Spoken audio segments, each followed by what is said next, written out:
Welcome. I'm Angela Taylor, LBDA's Director of Programs, and I'll be your host and moderator for today's event. We are pleased to offer this webinar as part of our LBD University event series. We're recording the event and we'll be uploading it to our YouTube page, so we hope you'll pass it along to others who might be interested in it. Please watch your email after the event for the link. Today's webinar focuses on a very important aspect of LBD research, the biomarker. You'll be learning what a biomarker is, how it's used in research to help advance diagnosis and treatment, and you'll hear from 3 experts about their efforts to identify LBD biomarkers.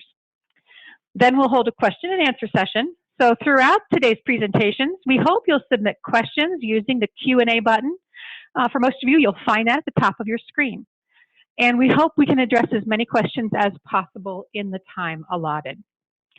Our first guest today is Dr. James Leverins. Dr. Leverins is the director of the Cleveland Clinic Lou Ruvo Center for Brain Health.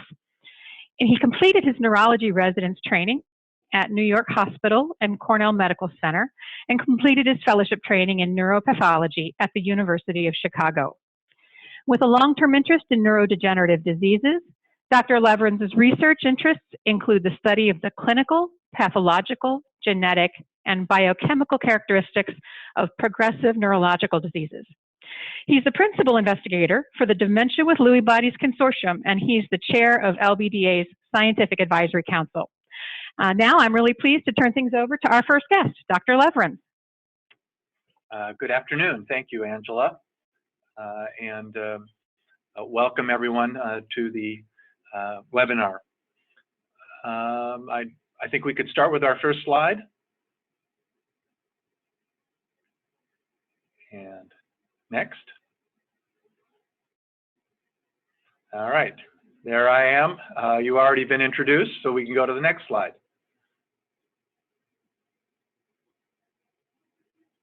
And next slide. Perfect. These are just my disclosures of where I get my research support and some of the consulting work that I do. Next slide, please. All right, just a little overview of what I'm going to be talking about over the next 10 to 15 minutes. I thought it was very helpful it would be very helpful for today's discussion that we talk a little bit about definitions, in particular the idea of precision medicine and how what a biomarker is and how it fits in within that precision medicine idea. And then I'll talk briefly about one aspect of how we're trying to answer questions regarding biomarkers in Lewy body dementia with the Dementia with Lewy Bodies Consortium, and my colleagues will be talking about their efforts later in the hour, particularly, and then why we need a consortium and some details around that. Next slide, please. So what is precision medicine? This is a medical model, and with the idea that we're going to customize healthcare, really tailor it to the individual patient. It doesn't mean we necessarily have individual therapies for each individual, but that we look and try to figure out what medicine is going to work best for each individual. In that context, we use diagnostic testing to identify exactly what's going on, and then what therapies are going to work best, and even use those tools to look at how people respond to therapy. And those tools include things like biomarkers, and I'm going to use a pretty umbrella term for biomarkers because that can mean everything from molecular diagnostics such as genetics, imaging, analytics, a variety of things that I'll go over in a minute. But this is a really strong focus for a lot of medical research right now, is how do we make medicine more precise and individualize it so that each individual gets the best outcome from therapy. Next slide, please. I think cancer is a really good example where precision medicine is being applied. Breast cancer isn't just breast cancer anymore, and in fact, we're often using genetic testing of the patient themselves, of the tumor, the characteristics of the tumor. For example, do they have an estrogen receptor or not? And then some of the old methods in terms of the pathology, that what kind of tumor, type of breast cancer it looks like under the microscope, and even its distribution. Is it localized? Is it in lymph nodes? Is it distributed further around the body? All of those aspects now are taken into account and really personalizing the therapy to the individual based on all of these components. And what we really need to do now is apply these same things to diseases of the brain. I like to say that there's no reason that diseases of the brain are going to be any simpler than diseases such as cancer, and I think we really need to take these techniques that have been very useful in pushing cancer therapy forward and applying it to neurodegenerative diseases such as Lewy body dementia. Next slide. So what is a biomarker? A biomarker is a measurable substance in an organism whose presence is indicative of some phenomena such as disease, infection, or environmental exposure. So that's obviously something I pulled off the web. But basically, it is a way of us measuring what's going on in an individual. Next slide. So why do we need biomarkers? Well, some of that I've already discussed in terms of the precision medicine idea, but the idea is to get a very accurate diagnosis, know exactly what's going on, and particularly in brain, where we can't do a biopsy, unlike, say, a cancer in the breast. We have to use a variety of techniques to really identify specifically what is going on in an individual. This can tell us about cause, it can tell us about progression of the disease, what was likely to be the progression. And we ultimately, in fact, would like to use biomarkers to predict disease. And there's a lot of work going on, both in Alzheimer's, Parkinson's, and the Lewy body dementias in general, trying to look at, are there things that we can see that may tell us about whether somebody may get disease and actually intervene before the disease has symptom onset. A good example within the Lewy body disorders is the REM sleep disorder, the acting out of dreams. We can identify that with a sleep study. Is this something that we can use ultimately to predict that somebody's at high risk for developing a Lewy body dementia down the line and actually start treatment before they have any of these other symptoms? The other way a biomarker can be very important is in terms of guiding therapy, and particularly what's the optimal therapy going to be, and probably equally important, are they responding to the treatment? I'd rather not wait 6 months to a year to wait to see if somebody's symptoms have progressed, but actually have a marker that I could look at next week or next month that tells me, yes, they're responding to therapy. Finally, biomarkers, sometimes we discover new biomarkers linked to disease and tells us something about the disease itself, so it can actually give us new insights into disease. Next slide. I threw this up just as an example. This is a study that I was involved in for many years, back when I was in Seattle, Washington, at the University of Washington, where we were looking at community-based sample of people with dementia, a variety of different kinds of dementia, who underwent autopsy. And what you can see from this slide is that people ended up having a lot of different things going on, and more often than not, people had more than one disease process going on. You'll see there were a lot of people with, on the upper right there, with AD and DLB, so had both Lewy bodies and Alzheimer changes in their brain, or Lewy bodies, Alzheimer's, and vascular disease. And the basic lesson behind this is, we're going to have to look at and identify these different processes going on in an individual during life, so we can very much personalize the kind of therapy that they get. Next slide, please. So what are biomarkers? They can be anything from blood, urine, saliva, spinal fluid that can give us proteins that we can look at, enzymes. We can use the blood to look at genetics. We can include imaging. That can mean structure. We have new compounds now that we can image whether amyloid's deposited in the brain. We can use imaging to tell us what parts of the brain are functional and not.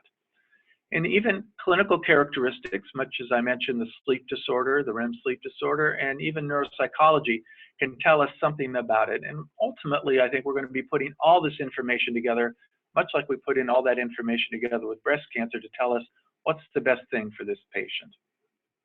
Next. So now I'm going to talk a little bit about our consortium. And the idea behind the consortium was that for many years now, there have been consortia of different centers around the country and around the world that have really looked to work together to develop large samples of individuals with diseases such as Alzheimer's and Parkinson's disease to tell us, so we can pull all that information together. It gives us a lot more power than doing 20 or 30 patients at one site. But when you combine 10, 20, 30 centers that are recruiting that many, then you're looking at thousands of individuals, and you can often pick up subtle components of the disease. And these have been very successful for the Alzheimer's and Parkinson's community. Just as an example, in the middle there, the Adney Study, the Alzheimer's Disease Neuroimaging Initiative, has had over 600 publications come out of this common collection of material across multiple investigative sites. Next slide. And the National Alzheimer's Project Act recognized this issue, and in 2016 recommended for the Lewy body dementias that we needed to create similar kind of longitudinal characterization of people with Lewy body disease, that we need these kind of consortiums also for Lewy body dementia, and that would help us in particular develop biomarkers. Next slide. And so in its wisdom, the National Institute of Health took this recommendation to heart and put out a request for grants last year to identify biomarkers for Lewy body dementias, and that included two components. They said you could either develop a consortium, like I'll talk about in a minute, or you can develop specific hypothesis-driven research in biomarkers, which my colleagues will be talking about a little bit later. Next slide. So we brought together 9 centers, most of whom are linked to the Lewy Body Dementia Association and Scientific Advisory Council. In fact, I think all were, with the Cleveland Clinic as a coordinating site, and the Lewy Body Dementia Association as a support for our annual meetings. And we submitted a grant back in May of 2016 to pull this consortium together where we're collecting patients over time and characterizing them in a very systematic way.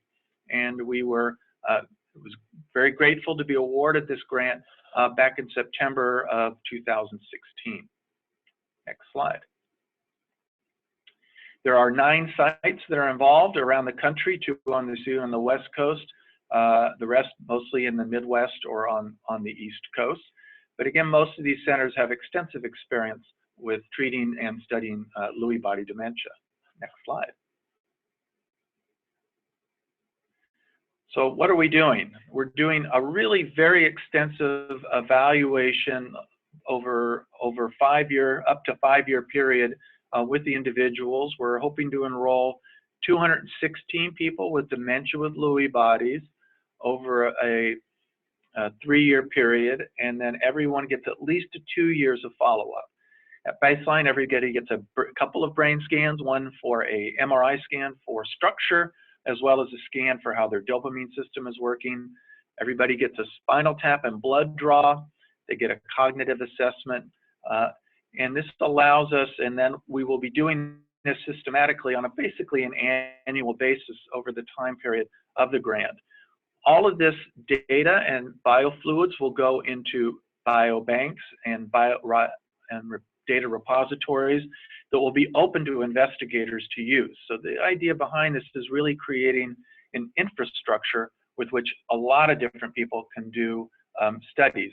As you saw with that Adney study I mentioned a minute ago, that was a study very similarly set up, and now people from around the world are using that data. So you're seeing a real capacity to develop that foundation in which a lot of people can do research on. Next slide.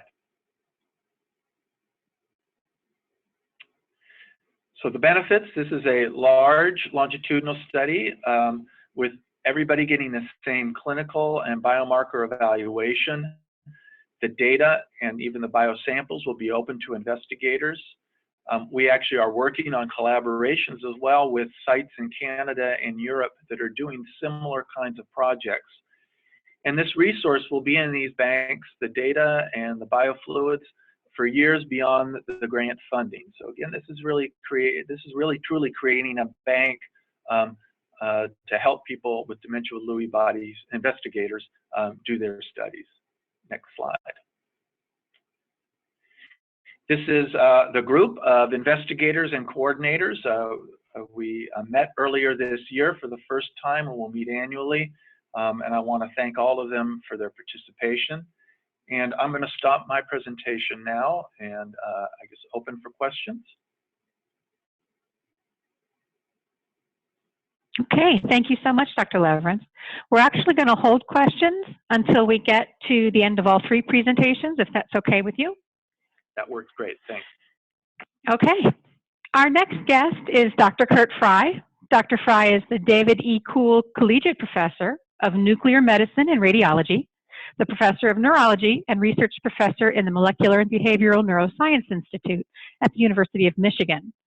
Dr. Frey is the Chief of the Division of Nuclear Medicine and Molecular Imaging, Director of the Center for Positron Tomography, and Co-Director of the Neurology Movement Disorders Clinic. He served as the Program Director for Nuclear Medicine Residency Training at the University of Michigan since 2004. He holds lifetime certifications from the American Board of Psychiatry and Neurology and the American Board of Nuclear Medicine. His research interests focus on molecular imaging of neurodegeneration, including Parkinson's disease, Alzheimer's disease, and related disorders. Welcome, Dr. Frey. Please take it from here. Hi, thank you for that kind introduction. And if we could advance to the next slide, what I'm going to do follows up, I think, very nicely from what we just heard from Dr. Leverance. And I'm going to describe a project that was funded through that same National Institutes of Health invitation. In our laboratory, we study brain imaging for molecular classification of patients with neurodegenerative disorders, such as you've just heard, with Alzheimer's disease, with Parkinson's disease, and importantly, with syndromes that overlap those, such as Lewy body dementia. The next slide shows my disclosures.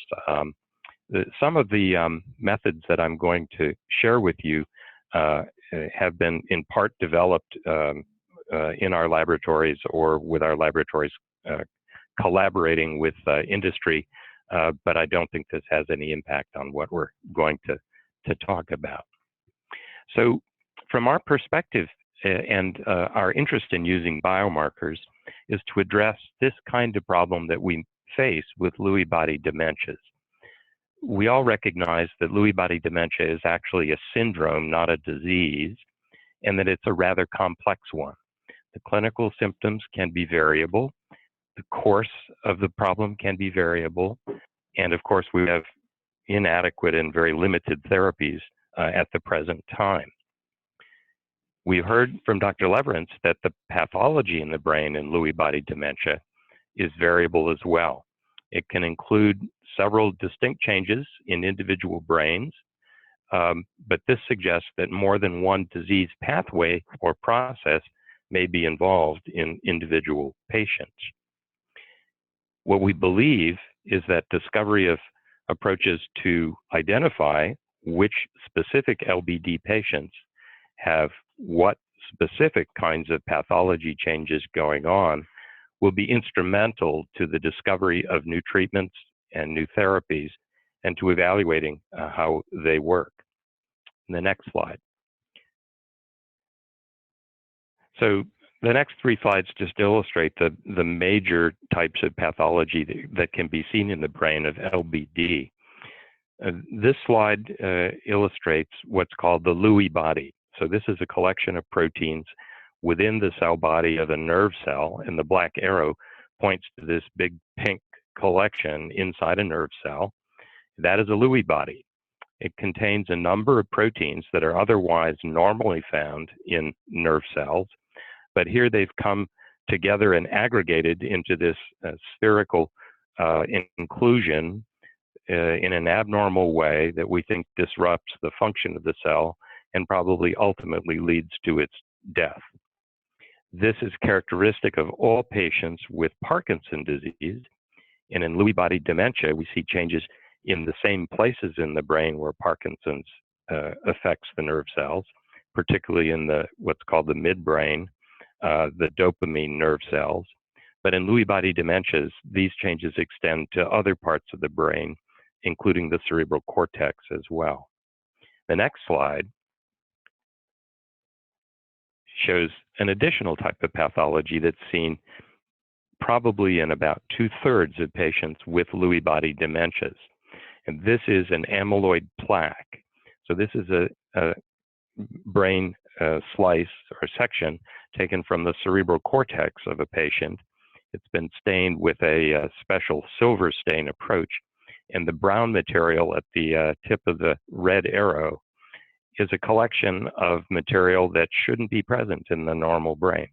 This is an amyloid plaque, and it consists of an aggregation of protein fragments that are normally found in the brain. They are outside of cells, so this is extracellular. And when an amyloid plaque is formed, these proteins or peptides come together and aggregate and form this relatively conspicuous abnormality. Next slide. And this slide also shows a different kind of pathologic change that's seen in some patients with LBD. These are nerve cells from a part of the brain called the temporal lobe, and they've been stained with an antibody that recognizes an abnormality called a neurofibrillary tangle. And this is an aggregation of a protein called tau that accumulates within the nerve cells and is additionally a marker, we think, of a lack of function or loss of function in those cells, and ultimately their demise. The next slide is very similar to the one Dr. Leverance showed us. And what's depicted here in blue are all patients with Lewy body dementias. So we believe that based on our autopsy series and studies, that all patients with Lewy body dementias have deposition in vulnerable nerve cells of Lewy bodies. Then they're made up of a protein called alpha-synuclein. So that's the big blue circle, and all patients with Lewy body dementia have this change. Inside of that, you see sort of the pale green circle, and this is about 1/2 to 2/3 of these same patients also have amyloid plaque pathology when autopsy studies are done. And then finally, in the yellow circle, a subset of those patients, maybe 25% of the total Lewy body dementias, also have these neurofibrillary tangle tau pathology changes. And the challenge we're confronted with for clinical research in Lewy body dementias is that in life, we don't currently know what an individual patient has going on in the brain, whether they have just that alpha-synuclein, or whether they also have amyloid plaques, or whether they also have the tau neurofibrillary tangle pathology. So the focus of our research in our laboratory, next slide, is to see if we can find a way of identifying in individual patients which of these pathologies is active and present. Now this slide depicts PET scans, so a molecular imaging approach of patients who were studied in our laboratory. This is studied with a marker of the dopamine nerve cells. We do not have a direct marker of alpha-synuclein Lewy body deposition, but we know in all patients who have that process, the dopamine nerve cells are lost. And this is illustrated here. So the image on the left is a normal elderly subject in our lab. The second from the left is a patient who at autopsy had confirmed Alzheimer's disease. And you can see the bright orange and yellow areas in the center of the brain. This is an area called the striatum, and this is where the dopamine nerve terminals in the brain reside.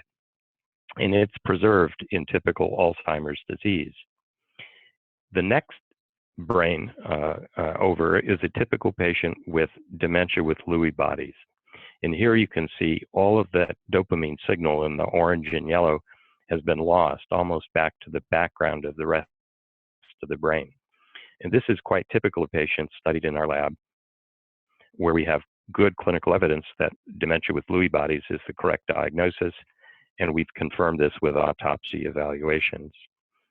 And then the brain far to the right is typical of early Parkinson's disease, where there's been a significant loss of the dopamine signal but perhaps not as severe as in the DLB case. And even more strikingly, it's asymmetrical from one side of the brain to the other, where what we see in the DLB case is more symmetric. So in our laboratory, all of our patients are going to receive this scan to verify that they indeed have a loss of their dopamine neurons, to confirm for us that their dementia is of the Lewy body dementia subtype. The next slide illustrates our ability to detect one of those other pathologies. And here is an example of imaging of the brain to detect these amyloid plaques. This has actually been approved now for 3 new radiotracers by the US Food and Drug Administration, largely for the evaluation of patients who are believed to have Alzheimer's disease or a related dementing disorder.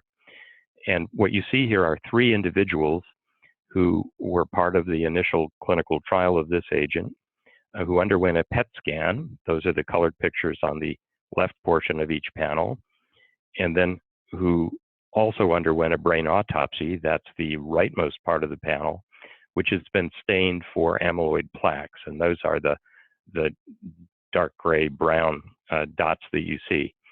So the patient on top has a relatively normal appearing amyloid brain scan, and their pathology at autopsy showed that there were no amyloid plaques in the brain. The next one shows some mild increase in the PET signal. Oh, sorry, not next slide, but the next case shows a mild increase of brain signal for this radio tracer. And the slide shows that there are some moderate number of amyloid plaques that were found in the brain. And the bottom shows a case where there's a very severe increase in the scan appearance of the brain, and it was associated with a very high density of amyloid deposits in the brain. In the next slide, so if we advance to the next slide, this shows the same sort of work going on in our laboratory, where we're using a related tracer, which is used for research purposes only, called Pittsburgh Compound B, or PIB. And these are scans of 4 patients.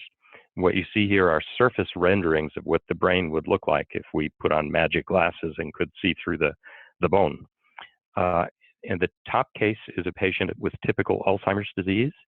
And you can see the red and orange areas are areas of increased tracer accumulation, telling us that this patient's brain has lots of amyloid deposits. The second row is a patient who had Parkinson's disease and then developed dementia, and it has a very similar appearance with increased tracer signal in the frontal lobe area of the brain in particular. The third row comes from a patient who had dementia with Lewy bodies, so one where the memory and concentrating problems came first, and the pattern overall of brain imaging is very similar to the Alzheimer's and Parkinson's disease dementia case. The bottom row of images, where the colors are all blue and light green, comes from a patient with Parkinson's disease, but who has no amyloid deposition in the brain. So this is the way an amyloid negative brain should appear. So we will be characterizing all of the subjects in our research collection as to whether they have the expected dopamine pathology, which we think is the synuclein deposition pathway, and whether they have amyloid according to this kind of a study. The next slide shows a newly introduced molecular imaging marker for the accumulation of tau neurofibrillary tangle proteins in the brain. This tracer is called T807, or more recently it's had its name changed to AV1451. And this tracer is being pursued for clinical use perhaps, although it's still investigational, in Alzheimer's disease. In our laboratory, we're using it to study Lewy body dementia cases. And this slide from a publication in another lab shows a control patient on the left. The top row of images are MRIs. Those are the grayscale images, and that shows the brain anatomy.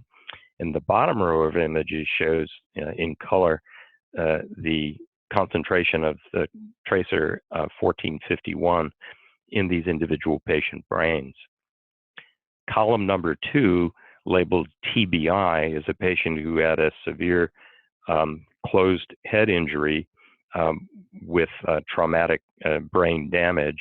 And it shows there's an orange and yellow area in the center of the brain where there's an accumulation of neurofibrillary tangles due to tau protein. The next 2 cases are labeled MCI, and they are they are patients who have significant memory impairment, but who do not yet have dementia.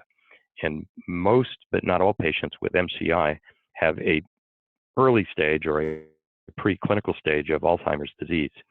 And in both of these individuals, there's increased tau tracer binding in the temporal lobes and in the cerebral cortex bilaterally. So this is the pattern of deposition that we would be looking for in patients with LBD who also have tau pathology. Next slide.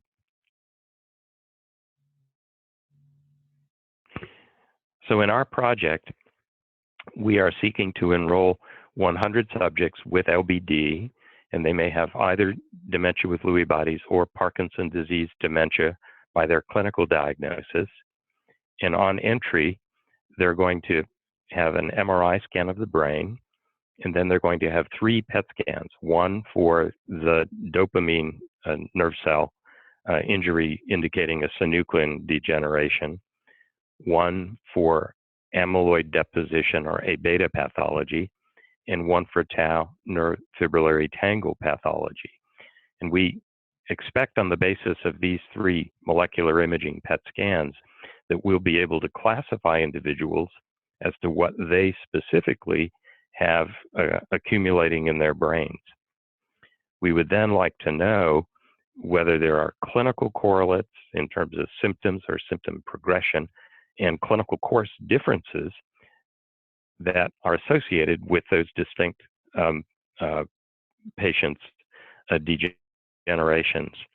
Because in the end, what we would like to know is, are there simpler ways other than doing this series of 3 scans to identify patients who have one or more of these pathologies, and in the future then to recruit them specifically for targeted new therapies. Next slide. So this just summarizes our program. Locally, our study is called the Lewy Body Dementia Biomarker Study, and the contacts if patients are interested in participating are listed here. I'll stop at this point.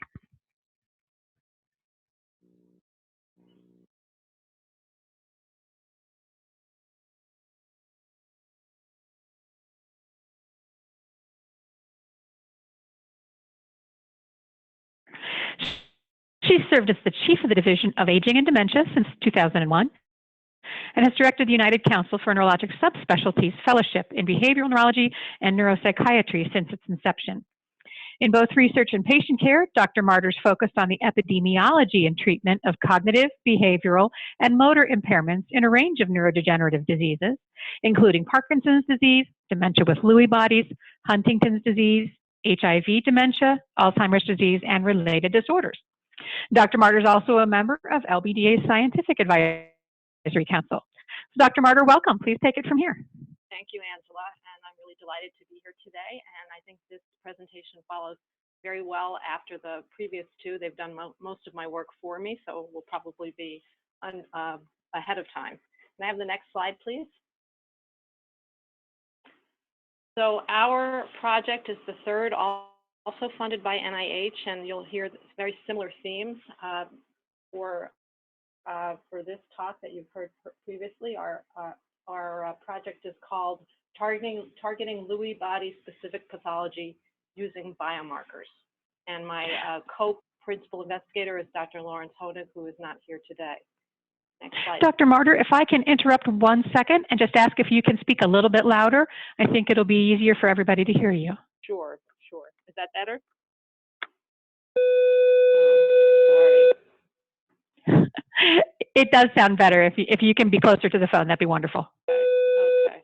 so sorry. I'm gonna have to I tried to get people to stop, but it didn't work. I'm so sorry. It is the challenge of a physician, I'm sure. Okay, maybe it stopped. Okay, so let's go to the next slide, please. Can you hear me? Next slide, please. Hello?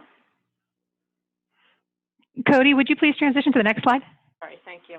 These are my disclosure. Well, they were my disclosures. Okay. All right. So here are my disclosures. None of them are particularly relevant to this talk. Next slide. Next slide, please. Okay. So I think we would all agree that clinical care and the design of clinical trials would really benefit the diagnosis of DLB. And I think this project, as well as the others, that's our main goal. So in this project, our goal is to identify the extent to which Lewy body versus Alzheimer's disease pathology contributes to what patients look like, the phenotype, as well as the underlying biology of dementia with Lewy body. And our main goal is to discover new molecular targets that are specific to DLB. Next slide. And Kurt really showed this very nicely, so I won't spend a lot of time, but really one of the main challenges is the overlap among the different types of pathology. So we have cortical Lewy bodies, Lewy neurites, diffuse type senile plaques, and fewer neurofibrillary tangles than in Alzheimer's disease. In DLB, as you heard, in Parkinson's disease, we have Lewy bodies primarily in the substantia nigra. And in Alzheimer's disease, we have senile plaques and neurofibrillary tangles. And during life, it is very difficult to distinguish among them. Next slide. So we've identified several gaps in knowledge that we would like to address in this project. We are going to enroll a very diverse cohort of individuals with dementia with Lewy bodies, and we hope to be able to disentangle some of the race ethnic differences in DLB that way. We know that dementia with Lewy bodies is underdiagnosed, particularly in African Americans, perhaps in Hispanics. That may be because there's more mixed pathology in African Americans compared to whites.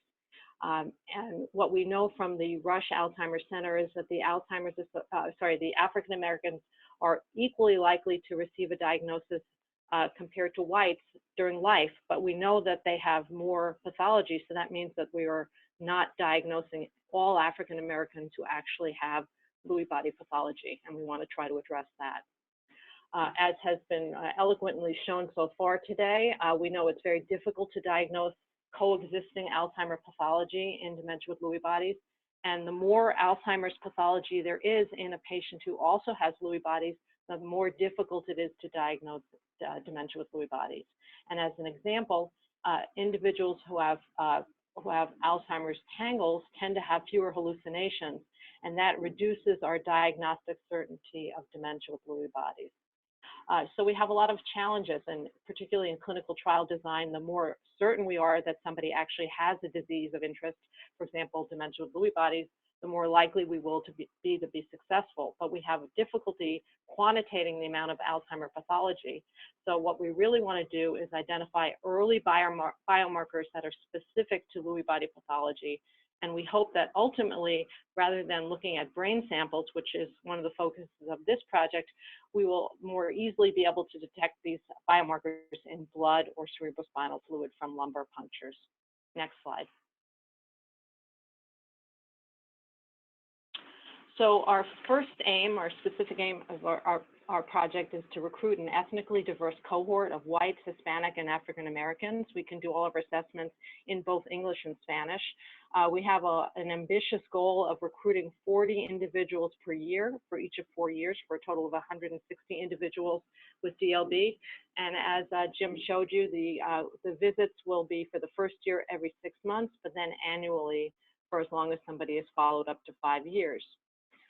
We are recruiting from many centers because we know very well that people with dementia with Lewy bodies will go to many different venues for their care. So we will be recruiting individuals from our Alzheimer's Disease Research Center or our Memory Center. Those are people that may come in with a first complaint or a prominent complaint of memory impairment. We will also see and recruit individuals at our Movement Disorder Center who may be more likely to present with Parkinsonism. And we also have a very active set of investigators in our primary care setting. And one of the unique features of what we will be doing is doing all of the assessments or similar assessments that we use in our Alzheimer's Disease Research Center, in addition to all of the cognitive assessments and psychiatric assessments that we use for our dementia with Lewy body patients, so that we can really capture the wide array of issues that people have who come in with dementia with Lewy bodies.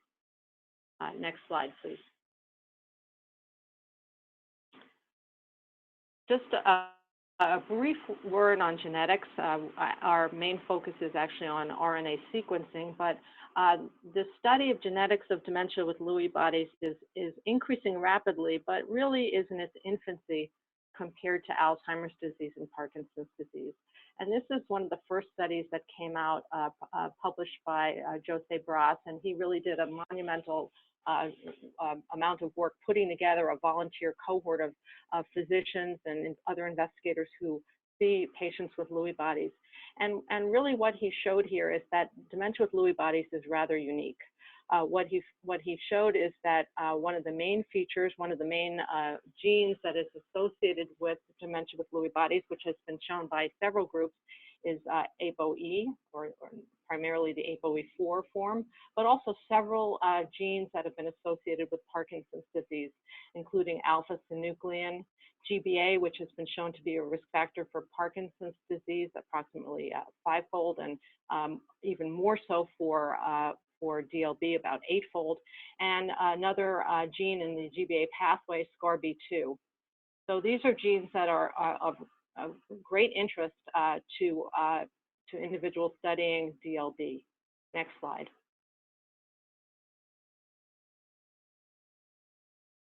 And in terms of the current progress on genetics, what is really interesting is that there is an overlap between the genetics of Parkinson's disease with DLB and AD with DLB. What we actually have, or what has been shown, is that when we look at AD compared to PD, there's actually very little overlap. But we do see overlap of PD with DLB and AD with DLB. And if we look at a couple of those genes that I mentioned, we look at alpha-synuclein, and we look at, in particular, alpha-synuclein or SCARB2, what is interesting is that we see not exactly the same spot in the gene is associated with PD as DLB. So in a sense, different flavors of alpha-synuclein and the other genes are shown in this model. So it supports the fact that there may be unique aspects of DLB which separated from PD and AD. And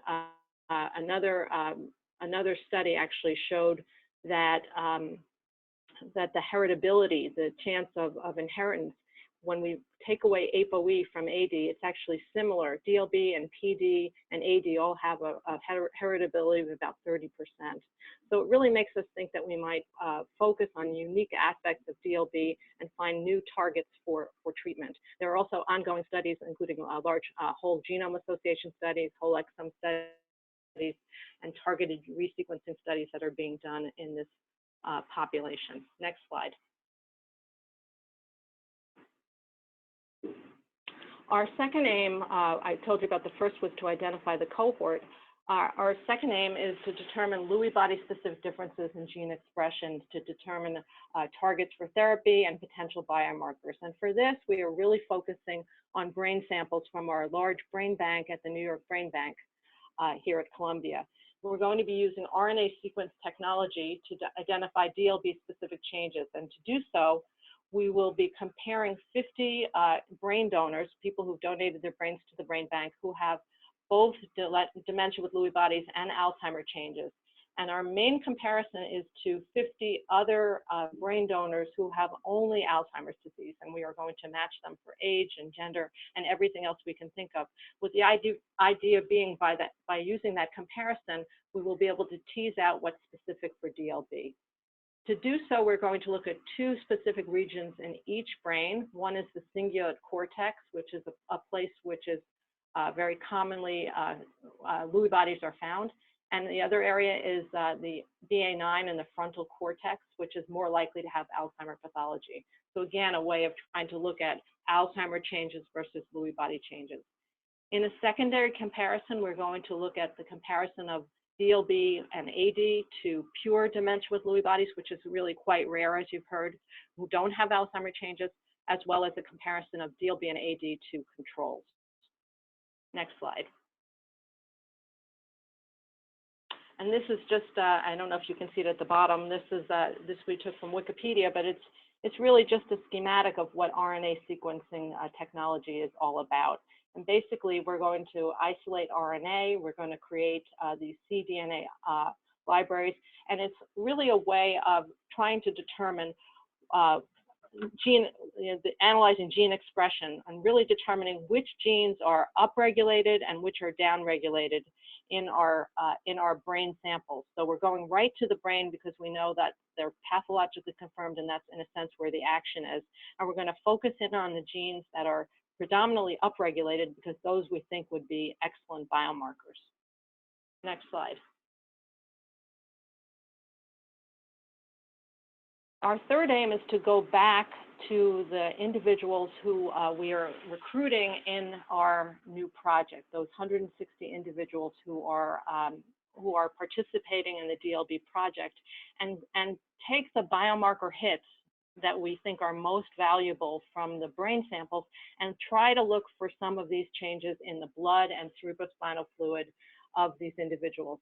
We also have the advantage of other individuals who, from our Alzheimer's Disease Research Center, who have contributed plasma, and we have clinical diagnoses, both DLB as well as Alzheimer's disease and other diseases, and we're going to be able to look at those individuals as well.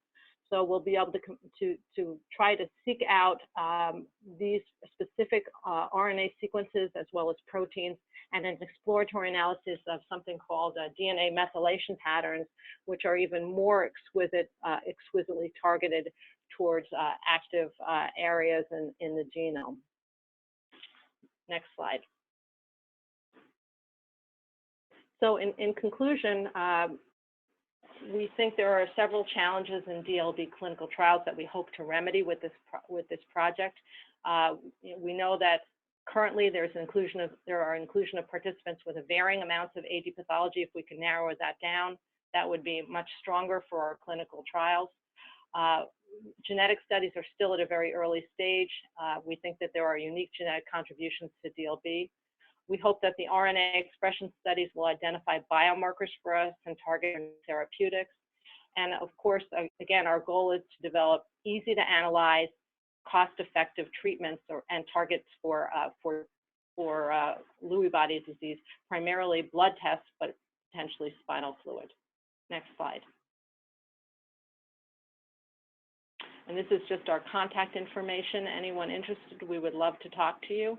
I think we really need as much participation from the DLB community as possible. It's a new endeavor, and I think we will make great strides if we have lots of participation. Thank you. Okay. Thank you so much, Dr. Martyr. All right, at this stage of our webinar, we're going to move into the question and answer period. We've received a number of questions throughout the event, and so we'll start with one that I've gotten two versions of. So let me pose this actually to all three of you. Will there be any healthy controls needed for your studies? We have some people on the webinar who either have a family member who have LBD now, or who've already lost their loved one, and they're interested in being an active part of research. Dr. Leverins, from the consortium perspective. Sure. So the normal controls were not part of the specific consortium of the grant. However, some of the sites, such as our site in Cleveland, do have an interest in recruiting normal controls for comparison. So it's a site-by-site decision for the consortium. So for example, if you want to contact the Cleveland Clinic and participate here, we'd be happy to have you come and participate. Thank you. Dr. Frey. Yeah, good answer. In our case, we have emphasized use of the research funding to study patient subjects, and we are leveraging normal elderly scans from normal elderly subjects that we've accumulated from other funded research projects. So we're not targeting the recruitment of new normal comparison subjects, but those data are very important to our overall goals. All right, and Dr. Martyr? I would say exactly the same thing. We're not targeting normal controls for the study, but many other opportunities for normal controls. And I can see from the question if there are family members, we would love to meet them.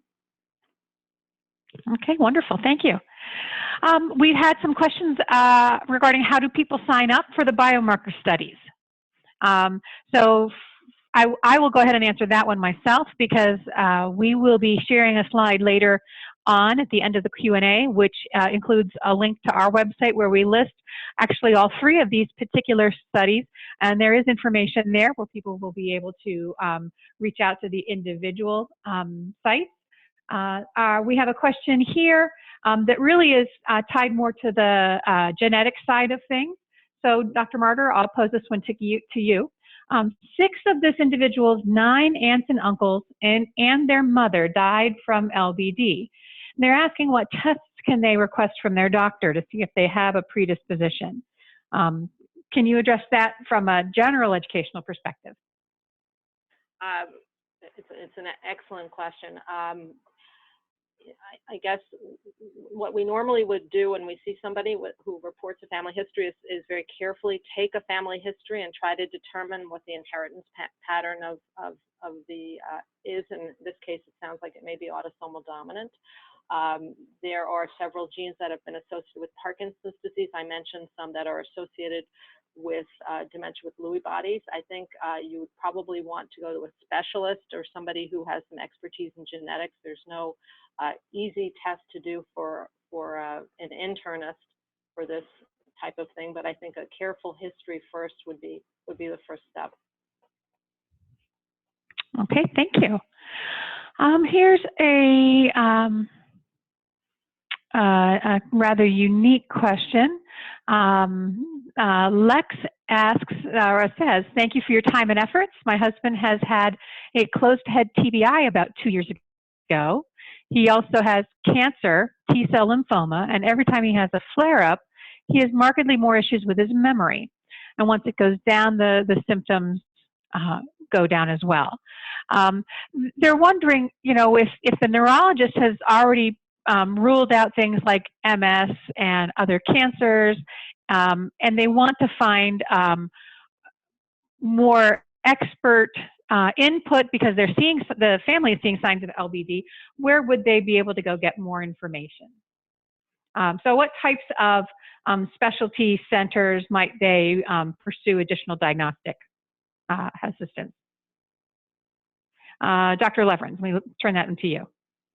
Okay, so I think it's always useful if you have a more difficult situation such as this one. It's good to seek out a center, usually an academic center, that focuses on memory disorders. So, for example, here at the Cleveland Clinic, we have the Center for Brain Health. Many centers around the country, including Michigan and Columbia University, also represented here, have memory disorder clinics, and I think that's a really good place to start with that kind of question. Okay, thank you very much. So we have a question about how long will it take to be able to see the results of these studies? If I can pose this to each of you, certainly the aims of your studies are all unique. Can you share with us, you know, what is the process and to go from the completion of recruitment and following these patients to how long do you anticipate it would take before you're sharing results publicly? So I know each of your studies, you know, have some unique aims, so I don't want to suppose that they're all going to be the same. So Dr. Frey, how about from your perspective? Sure. So the total duration of our proposed project is to extend over 5 years, but we're hoping to recruit and enroll all of the subjects within years 1 and 2. And I think that once we've identified their brain imaging characteristics and the associated clinical measures, we would be in a position to begin to report what we found. But I think the really important aspect of our study is whether there's predictive value to what happens in the later years based on the initial brain imaging. That is, can we predict the kinds of progression that individual patients are likely to have? And that will probably take the full duration of the 5-year project, perhaps even longer into the future to see. But again, for the development of new and improved therapies for LBDs, we really think this kind of ability to separate patients into the specific pathologies that they're experiencing will be critical to testing new drugs that are appropriately targeted. Okay, thank you. Dr. Martyr, from your study's perspective, how long would you anticipate it taking to publish any results? I guess I would agree there are baseline findings that may be able to be shared sooner, and then there's longitudinal follow-up, which will take the full amount of time. We're also going to be leveraging data from a lot of the publicly available databases, such as the NINDS PDBP website, as well as Adney. And so we hope that if we get some suggestions of avenues to pursue, we will be able to use existing data sets and get some results more quickly. Okay, thank you. Dr. Leverance, I'm going to transition mid-question and ask you about an individual who's got a question regarding LP, lumbar puncture. So this individual says, my brother was diagnosed with LBD in February, and we're certain he's had memory problems for close to 3 years, especially poor executive function. He's never had any Parkinson's symptoms. So 1, does Parkinsonism usually occur concurrent with the dementia or shortly after, the first part? And 2, can a lumbar puncture determine if he more likely has Alzheimer's disease based on the amyloid fluid and rule out LBD? Very sophisticated question. I think answer to number 1 is there are the variety of symptoms that you can see with dementia with Lewy bodies can start at a variety of times. And some people never have much in terms of Parkinsonism. So not having it early on does not necessarily mean that you don't have it. And we see a lot of variety, and I think all of these studies we've been discussing will help us sort of parse out why some people get different kinds of symptoms. A spinal tap can help you determine whether there is coexistent Alzheimer's changes that, as was described by all 3 of us, many cases of dementia with Lewy body at autopsy have both the Lewy bodies and changes of Alzheimer's disease. So it doesn't eliminate that there is dementia with Lewy bodies or Lewy body pathology. It just tells you that there is concomitant Alzheimer's disease as well. Okay, thank you. So here is a question, Dr. Leverance, I'll pose this also to you, and I'll say we have about 2 minutes left, so I'll only do one more question after this one. This individual, Susan, says, I lost my mother to Alzheimer's.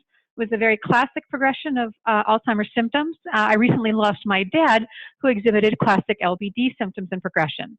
It was a very different clinical experience between the 2 of them. However, on his autopsy, they could not confirm LBD, only AD. Is this common? So can you share with us, how that clinical presentation can vary so significantly, even though the pathology may not have? Correct, and that's one of the struggles. I would say actually usually what we're finding in our autopsy studies is that many people who have Lewy bodies at autopsy did not have the classic clinical symptoms of the disease. But occasionally you do see the opposite, such as this case, and we need to figure out why that is.